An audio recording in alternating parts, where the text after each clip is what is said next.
Louis Quilico was one of the leading operatic baritones of the 20th century. His sudden passing on July 15th, 2000 was a great loss to the musical world. Quilico performed at many of the world's great opera houses: Covent Garden, the Paris Opera, the Bolshoi, and the Vienna Staatsoper, to name only a few. He was a stalwart of the Metropolitan Opera, appearing nearly 300 times over 25 consecutive years. At the Met, he sang under the baton of James Levine, Zubin Mehta, Richard Bonynge and Claudio Abbado, and alongside tenors including Luciano Pavarotti, Placido Domingo, John Vickers and José Carreras, and sopranos Joan Sutherland, Renata Tebaldi, Renata Scotto, and Beverly Sills. Louis Quilico was an ideal interpreter of the great Italian and French composers, but it was his defining portrayal of Rigoletto, the hunchbacked jester in Verdi's tragic masterpiece, that won him international acclaim, as well as the nickname Mr. Rigoletto. He sang the role more than 500 times, the last being at the National Arts Centre in Ottawa in September of 1994. After his retirement from the operatic stage in 1998, he continued to perform, touring extensively with his wife, the celebrated pianist Christina Petrowska Quilico. Together they made 4 recordings and a teaching video, and collaborated on the book Mr. Rigoletto in Conversation with Louis Quilico. In this book, Quilico shared his views on singing, on opera, and on his signature role, Rigoletto. He also talked about his own personally devised vocal techniques, sharing them with a new generation of singers. What is missing in the printed version of these conversations is Quilico's own voice and his unique personality. In these recordings, we hear him speak in his own words, with his own voice, unfiltered and unedited. Speaking personally, baritone Louis Quilico, Mr. Rigoletto, in conversation with Christina Petrowska Quilico. In this conversation, Louis discusses the career path for young singers, how to work with record companies and agents, and how to calm an unruly audience. What about other things with sopranos? You hear stories about people falling through the scenery or things not being prepared properly. Did anything like that happen to you? For me, I never. I was always very meticulous about these things. If there was something to be on the stage, I would not. I would walk in and make sure that the thing was right. One thing that happened to me that was very. Thank God it was not live. I was doing Tosca for the television in Montreal, and he asked me, he says, in second act, what would you like to sing, not to sing, what would you like to drink? Because Carpi has to drink some wine. If you want some water, we'll give you water. If you want wine, we'll give you wine. If you want anything else. I says, no, I says, do me a favor. I says, give me some, grapefruit juice. No, grape juice. Grape juice, yes. The Welsh grape juice, because it has a nice color, and I says it would be wonderful to have the coloring, Especially on for television, it's in color and all that, All of a sudden, they put the grape juice there, but I did not realize that grape juice, Welsh, is very strong. There's a tremendous strong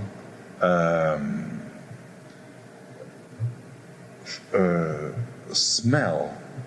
It's very, very powerful. It has kind of a fume, in fact. And all of a sudden, comes a moment I pour myself, and all of a sudden I lift my glass, and all of a sudden, Tosca, buon falco, I say my fries. Then all of a sudden I go and start to drink. That fume was so strong that I choke. And they had to stop. What's the matter? I says, I don't know. I says, I choked on it. Okay, 5 minutes. We start again.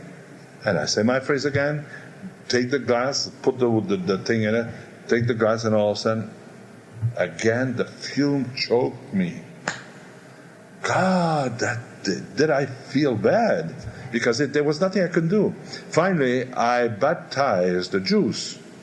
But I was so anchored with that smell, and I don't know if it was mentally or what, but when I took the glass and I looked at it, I practically choked on that one, on the third one, you know. But thank God it was television. It was not a performance or, yeah. What about the stabbing of Scarpia? That all went smoothly? In general, yes. For me, I never really had a problem, except for one performance. I was in Hawaii doing Tosca with Dorothy Kirsten. And they had said to me, they said, Mr. Quilico, please, if you go in the ocean, be very careful because, the sun is very, very strong. And I said, what time can I go? They said, after 3:30, 4 o'clock, well, you can go, but don't stay too long. Stay about 10, 15 minutes and get out of there. All of a sudden, I took one of these catamaran they let me have, and there I was on the ocean from 3:30 till 6:30. And I came back red like a tomato. Anyway, the next day I had to do Scarpia, Tosca. Well, I'll tell you one thing. It was the slowest death you ever saw in the history of Scarpia, because I couldn't go very, very, very fast down, because my back, everything was so tender that it was terrible. And some people were there. They said, you should have seen yourself going down. Even Dorothy Kirsten, she said, you should have seen yourself going down. You didn't want to die. You didn't want to die. I said, well, I said, listen, it was hurting, you know. What about Montserrat Caballé? Oh, well, that Blew you down like a feather? Well, it's not, the point is, the public is very funny. At the end of Scarpia, after she dagged him, she killed him. Not kill him, he's still not dead. His last breath comes at the end of that. All of a sudden, there's one place where she says 3 times, Muori, Muori, Muori. While the Tosca does this, with one hand, I help myself to bring myself up, and I try to grab her. She says, Muori the first time. Then I do a little bit more for the second Muori. I raise a little bit more. I said, Muori. And the last one, she comes and Muori, and I really go to the utmost, and I got one measure right after that, and I let go, and that's it, I'm dead. But that performance, she came in, and she went, Muori, I got up. Muori, I raised up. Muori, I raised up. And the moment I was gonna go, she came right on top of me, and she said very, very, very, very, practically with no sound, Muori. And people thought she says, Muori, Muori, Muori. They thought she blew me down. I'll tell you one thing, it was so funny that I heard the public laughing like mad. I was on the floor and my stomach was going boom, boom, boom. She put the crucifix, my stomach was still going like this, Yeah. What about Tosca? What are some of your favorite Toscas? And Cavaradossis? Cavaradossi, you don't have that much to do with them, that is the big problem. You don't see, first of all, you don't see practically nothing in the first act with them. Second act, it's a little bit with you. The third act, well, you're not there. And it's a bit your feeling is more with Tosca. And there was quite a few of them, oh God, I have to say. Montserrat was a very good Tosca. Dorothy Kirsten was a fabulous Tosca. Kabavianska was a great Tosca. The only thing is, she didn't meet her. Oh, I remember one single performance after the first act. We finished the first act, and all of a sudden, I stopped to walk, and I passed in front of a dressing room, and there she is, with a chocolate bar about a foot long. And I looked at her and I says, "What are you doing? You have to say." Well, she says, "No, I need strength. I need strength. I eat always chocolate."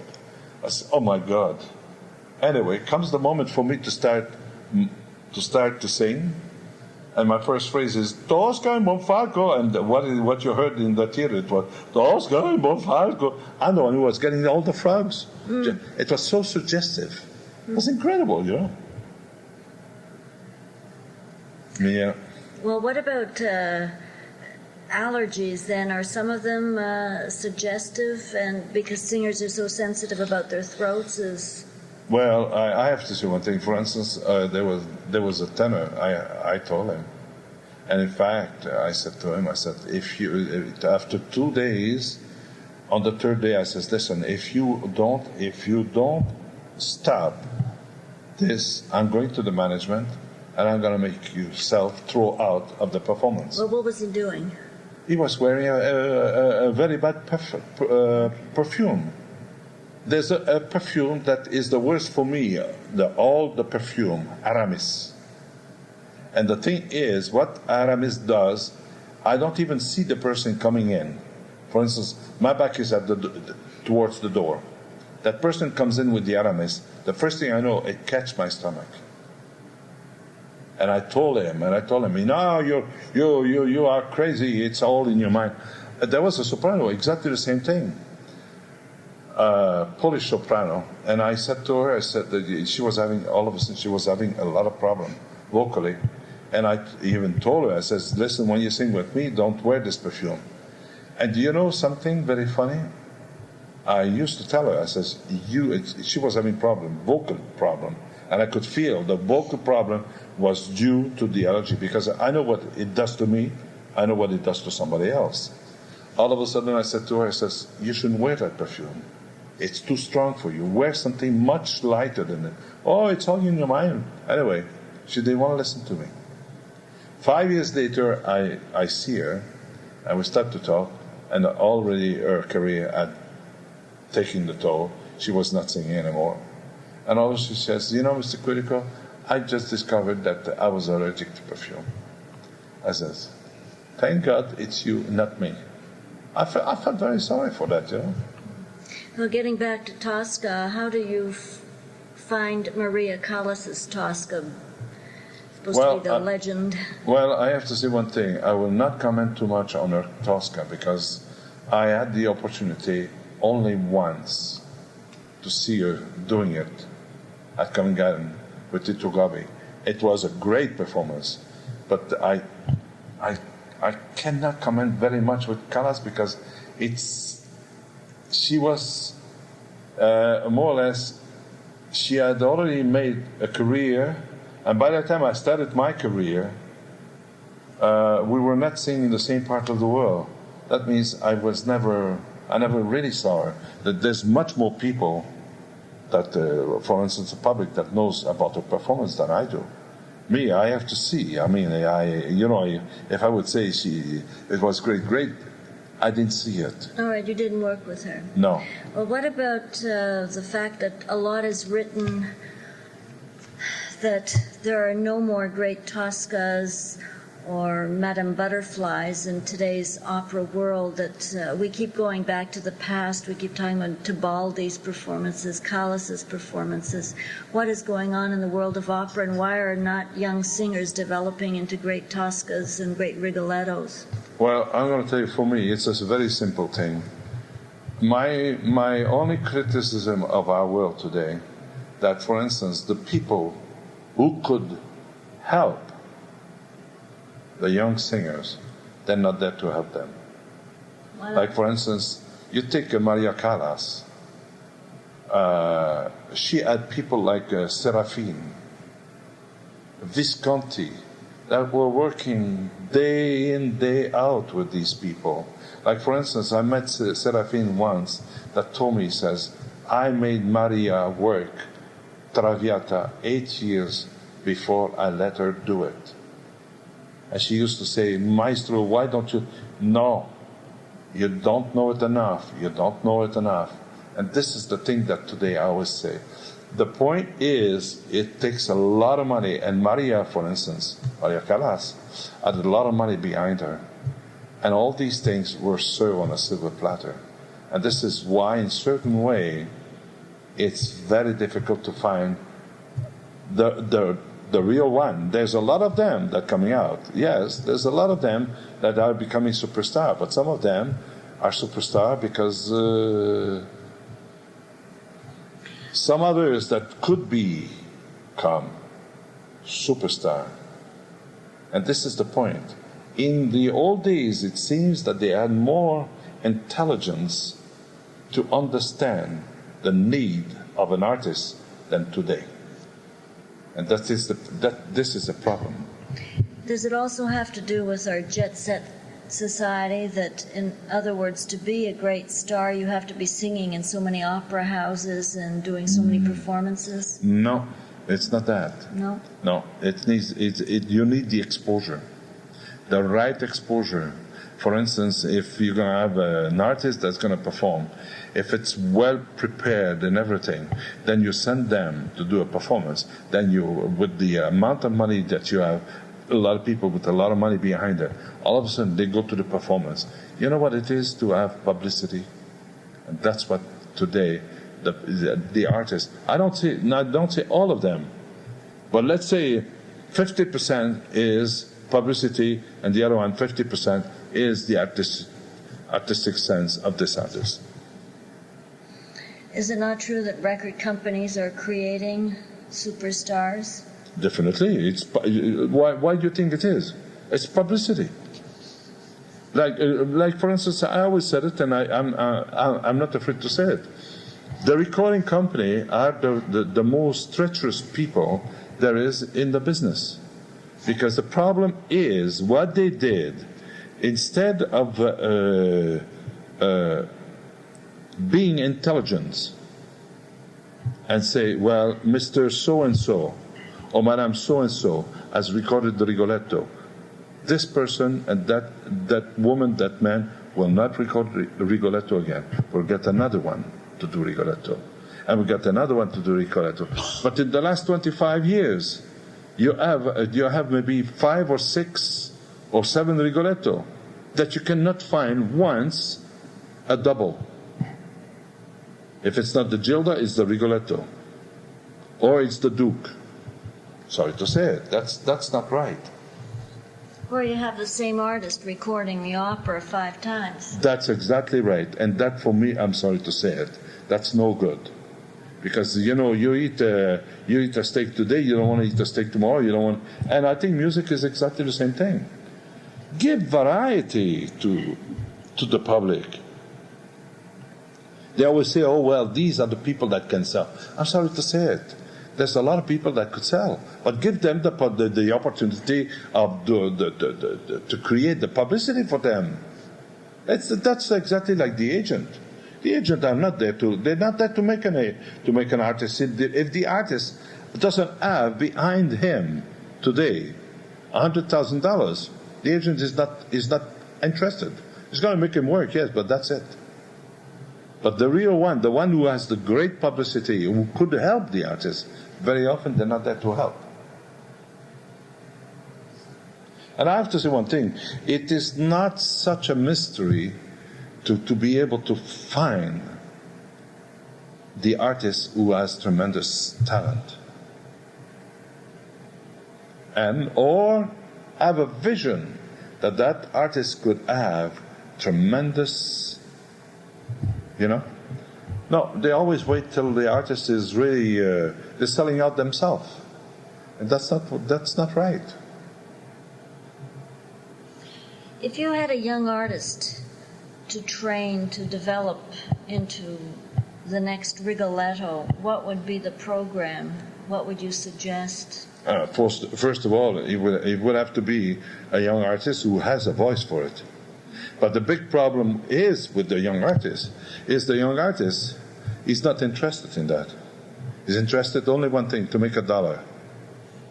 And all of a sudden, when you're going to tell him, you have to stop, and you have to do this, you have to try to do this, that's the end of it. Especially if you talk to him that maybe for 1 year, he'll make barely make money, but then the following year would make a tremendous, or in 2 years, something like that. But the young artists are creating a little bit that problem. And that is a big problem. And what is happening? They sing this, they sing that, they sing this, they sing that. And that's not right. But what would you do? You train an artist for a year? Well, it might be even more than that. But not only train them vocally, train them, groom them, make sure that they're ready for the public.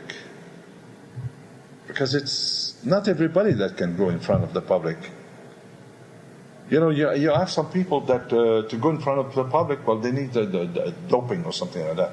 You see it all the time. Look at O.J. Simpson right now. Scratch that, please. Listen, that thing is the most beautiful thing there is. If you understand exactly what is the problem with artists, they cannot absorb the what do you call the pressure. Because don't you think there's no pressure on there?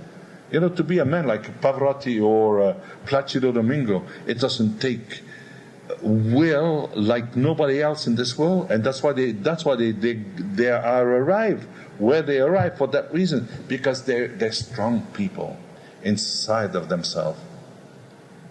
Because I'm positively sure Luciano Pavarotti, like Placido Domingo, they're not people that need dopes.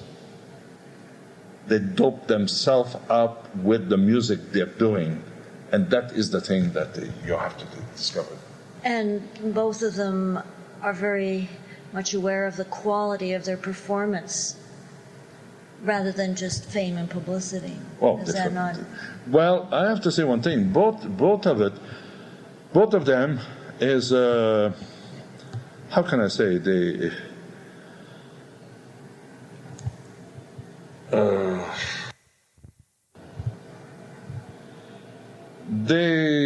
my feeling is they're so strong in their belief that is the reason why it's not difficult for them to survive. Because the thing is, the pressure of performing is a tremendous thing, but at the same time, the willpower of a man, or woman, call it the way you want it. For instance, one that for me could not take the pressure of the performance was Maria Callas. It came at a point in her life that there was so much demand in a certain way, but at the same time could not survive for that reason. But a man like Placido Domingo and Pavarotti, they have a, it's a will, it's a mind. Their soul is sold to what they're doing, and that's the reason.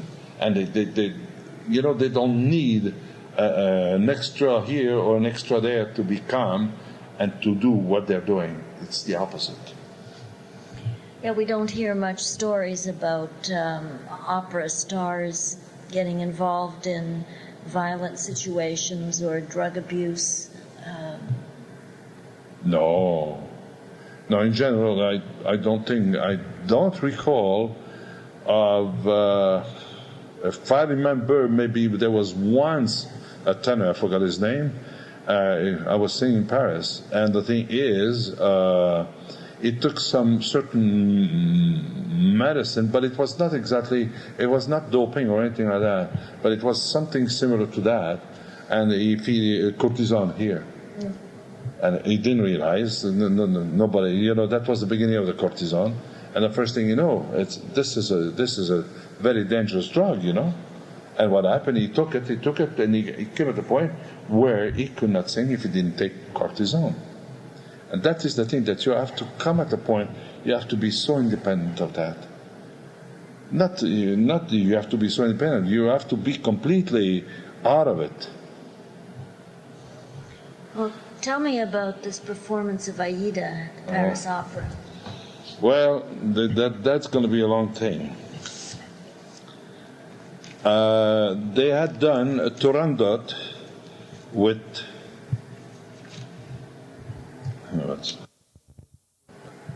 Nielsen. Brigitte Nielsen. And I have to say one thing, the production was super, incredible, beautiful. Naturally, when they knew they were doing a new production, they would raise the price. Comes the moment for us to do Aida, about 3 weeks later, and they raised the price. And outside, it was announced, nouvelle mise en scène. But nouvelle mise en scène, it didn't mean a new production. Because nouvelle mise en scène, it was another director who was directing. That was the nouvelle mise en scène. And naturally, they raised the price, and our soprano was Leontine Price. All of a sudden, comes the night of the performance, and the public was so excited about it, And to hear Leontine Price in a new production, it's incredible. And to have seen Turandot in a new production, it's incredible. All of a sudden, they opened the curtain in the old production, and the public went, And not only one person. You heard that from the whole theater. I was in my dressing room. I could hear the loudspeaker. Anyway, they start the performance. Everything is going, bam, bam, bam, bam. They do the first scene, they do the second scene, and finish the second scene. All of a sudden, all the artists walked out, and bravo, bravo, bravo, bravo. Then all of a sudden, the tenor walks out. They booed him. And all of a sudden, we're all asking ourselves in the back, why is the public doing this thing, And we could not think what was the reason. Anyway, comes the moment to keep on going, and all of a sudden it's the chamber of it's the chamber of somebody, and all of a sudden when just before the conductor goes down in the orchestra pit, big boo starts. And they start to give it to him. Go home, you stupid old man, gababa. He was an old conductor. Anyway, finally he takes his courage, and about maybe 4 minutes later, he starts to go. And all of a sudden we keep on going. And all of a sudden, there was the ballet of the little colored dancer, They're all, you remember Aida, and with all the little colored. And all of a sudden, I don't know if it was badly rehearsed or what. One of these girls fell down, and the public started to laugh. And at the same time, some other people are booing. Now we keep on going. Finish that scene is the famous scene, the triumph scene. Now all of a sudden the curtain opened, and it was one of the biggest boo I ever heard in my life came out of that theater. The whole public went boo. Anyway, we kept on going. And all of a sudden I said to the stage manager, I says, why don't you stop the performance? And ask the people to go and get back their money. And that's all. Oh no, I'm not allowed to do that. It's only the director. I says, where is he? He says, I don't know. He's not around. Anyway, we kept on going. And all of a sudden comes the famous march, and the soldier parading and everything. And one of the soldier, Egyptian soldier, had forgotten to take off one of his shoes, and he walked out with a crooked hat. And all of a sudden, you see your reaction? And all of a sudden, the public started to laugh, and all of a sudden they started to boo like mad, boo, boo, boo. And I turned again, I said to the stage director, I says, close. He says, I don't have the right to close, it's not my doing. Anyway, it keeps on going. But now we are on a crescendo. Now all of a sudden, I'm looking at the guy who plays the long trumpets, and they're holding down like this. And all of a sudden, I looked on the bottom, and I could see all the trumpets are shaking like mad. And I look at the men, and they have makeup, and I look at them and I says, oh my God, this guy is gonna pass out, because they're all white. And they're trying to get some saliva in their lips and everything. All of a sudden, the trumpet comes up, and shaking like mad. And I said to the stage manager, I said, now we just need that. If the trumpet makes a cacophony, I says, we're in big trouble. All of a sudden, comes the moment, and all of a sudden you hear, I'll tell you one thing, it was a cacophony. No. It keeps on going like that. And now, what is happening? I'm looking in the monitor. And in the monitor, you could see people behind the conductor, because the monitor is to give you the conductor. People behind the conductor, they're standing up with their handkerchief, and they're laughing. And I'm positively sure, excuse the expression, but there must have been a lot of people peeing their pants that night. Now, I said to myself, and it's so funny. You know what it is? Now, I was cutting it too. I was laughing. You know, ha, ha, ha, ha. But all of a sudden, I said to myself, wait a minute, Louis. You have to go and face these people. Now, what am I going to do? I didn't know what to do. Anyway, comes the moment that I'm going to walk in. I don't say nothing to the two guys that grabs me, because they have to bring me in. Not because it was the staging. And all of a sudden we walked in, and the moment I walked in, these two poor guys never expected me what I was going to do. The moment I'm on the stage, I go, boom!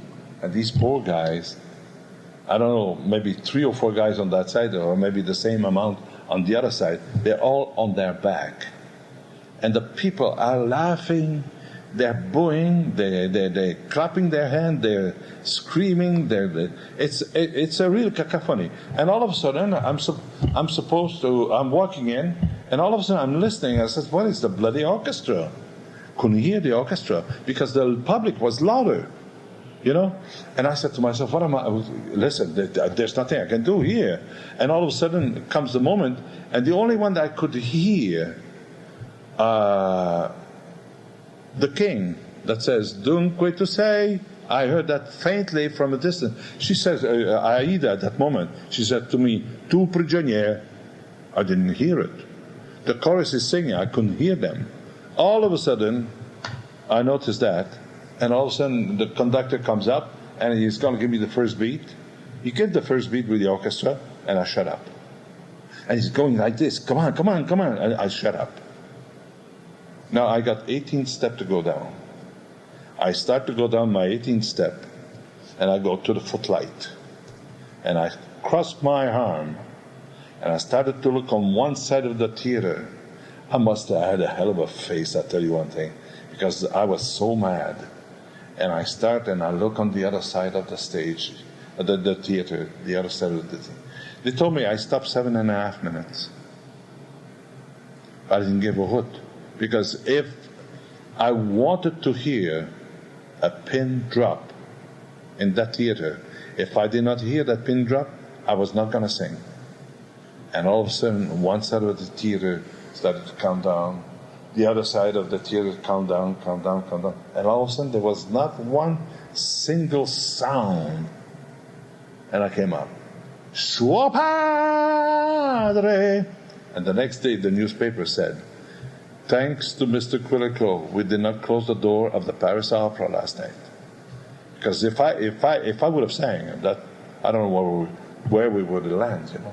It was really bad. It sounds like Marx Brothers at the opera. I mean, I would have paid to see yes. that one. Oh, I tell you one thing. I wish I would have been in the audience too, because I think it was too funny for word. And the laugh, I never heard anything like that. And to see the people standing up, with their handkerchief, oh God, it was so funny. But it turned out, then after that, she had to sing her famous aria. And she stopped for over 10 minutes. An ovation like I never saw in my life. But she never moved. I never saw anything like that. She was sitting on her right leg, and they were screaming, "We want a bass, we want..." I'm in French, I think. On veut encore. She didn't move. Not even her face would move. And she stopped for about 10 and a half, at least 10 minutes.